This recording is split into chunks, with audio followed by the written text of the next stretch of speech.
harasozerewe kuri uyu w'Imana ihiganwa ku bakiri bato ryatunganijwe n'ishirahamwe YPDSI rifadikanijwe n'ishure kaminuza kinyafrika y'abamajusi IPM rikaba ryatanguye kwigenekerezo rya 10 ukwezi k'umunani umwaka wa 2024. Protege Fete Bivuzimana umuyobozi w'ivyigwa muri IPM na Kwizera Gervais arongoye ishirahamwe YPDSI baratuyagiye byinshi kuri iryo higanwa nico ryafashije ubwo gwaruka rwagitabiriye. Twaravyiyumviriye tureza tuje hamwe na YPDSI kuvuga Youth for Peace and Development and Social Inclusion niho twategurira higanwa.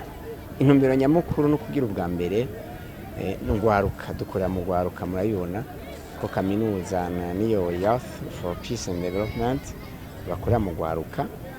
Nicyo gituma twavuga tuti turabinye n'ugwaruka rwacu tworeba impano bafise cyane cyane mu rukino rw'umupira w'amaguru. Tunakureho n'ivyumviro bimwe bavuga bati umuntu yize ntashobora gukina umupira w'amaguru ukamengo ko ku mupira w'amaguru no abantu batize. Kandi tubona ko umupira w'amaguru ari ikintu gikomeye cyane uri mu bintu byo nateze imbere ugwaruka.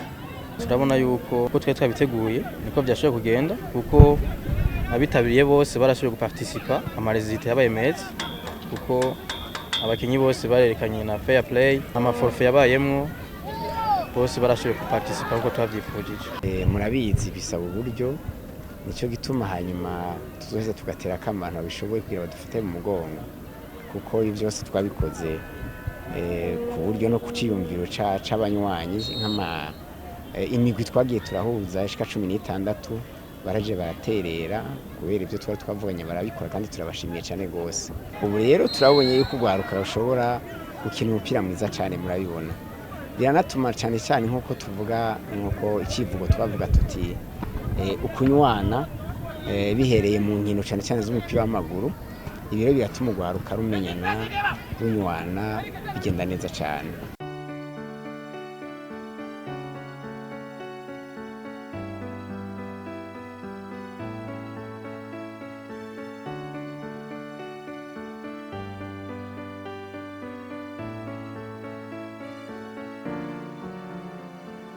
Iyi ni finale ya edition ya mbere uziga yuko twako turiga ni experience bivanye n'inhange twako turavuga ati reka dukorane n'ugwaruka muri iki gihe cy'uburuhuko.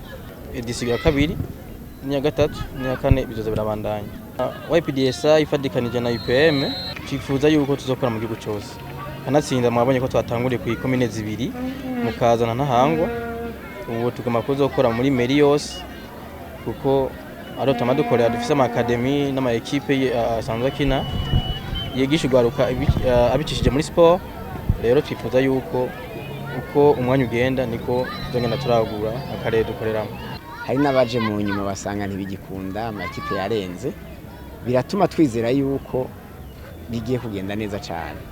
Nibaza ko no mu minsi zoza sogya n'imigwi myinshi kugira dushiremo n'ayandi makomine n'ayandi ma province yose azi kibi ikintu gikomeye cyane. Ariko muradutunga ntituzorengera federation ya football tuzoyikora ukwacu nyene hanyuma twitunganye nayo nyene dufate mu mugongo. Turanayishimiye cyane kubera yadufashije kugira ico bitaregrema iradukurikirana. Yego nayo nyene turayishimiye cyane gose.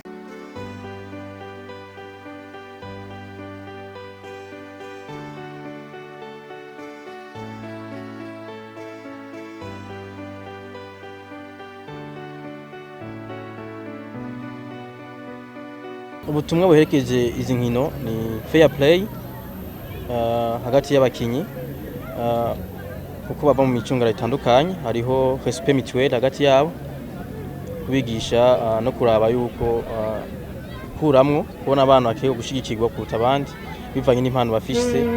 Kiretse tubicishije mu nkino ariho tubona yuko dukeneye kubona ugwaruka ruteye imbere cyane kure kugira tubanaye turuherekeza. Dufatiye ku marezita namwe mwabonye ukuntu abajene bariko barakina. Muri bo harimo n'abana twabonye ko bafise impano gusumba abandi tubakiri bato ku myaka yabo tuvuga ati aba barakwiye kubaherekezwa. Rero iyi tonwa ni sigukina gusa ahubwo turabona yuko hari abana kenye guherekezwa kuvanye n'imyaka yabo tuvuga ati barashaka gushika ku rwego rurenze mugabo hagize abafata mu mugongo barashobora kugira aho bishikanye nkuko tusanzwe tubizi biciye mu nkino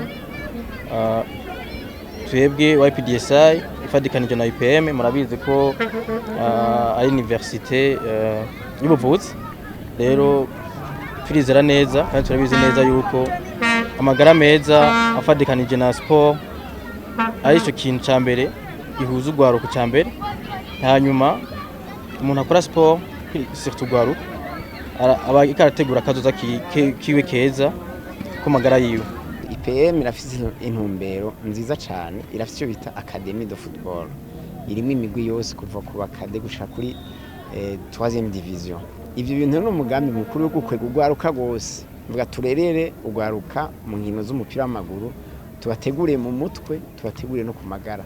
Fédération de football du Burundi en général et FFB en particulier Bujumbura turakorana neza cyane gose, baradufasha baratubwira nkadeni baraduha abarbitre abahagarikizi, murabona nabo abahagarikizi ko arabo baturungikiye kandi tuzi ko bari breveté babizi. Ivyo byose nitwo bikora leta itadushigikiye cyane cyane biciye mu bushikiranganje bw'inkino n'imico kama.